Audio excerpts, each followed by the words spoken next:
পারিবারিক কলহের কারণে পুলিশ সদস্য ইমদাদুল হক দ্বিতীয় স্ত্রীকে তালাক দেন, কিন্তু তার সঙ্গেই আবার হোটেলে অন্তরঙ্গ মুহূর্ত কাটাতে যান তিনি। কিন্তু কৌশলে ওই নারী আগে থেকেই সঙ্গে থাকা ব্লেড দিয়ে ইমদাদুলের বিশেষ অঙ্গে আঘাত করে।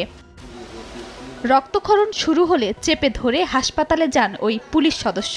অবস্থা গুরুতর হওয়ায় ব্যান্ডেজ করে তাকে ঢাকায় পাঠানো হয়। ইমদাদুল হকের স্ত্রী আফরিন সুলতানা মিম বিষয়টি নিশ্চিত করেছেন, তবে এ বিষয়ে তিনি কোনো কথা বলতে রাজি হননি।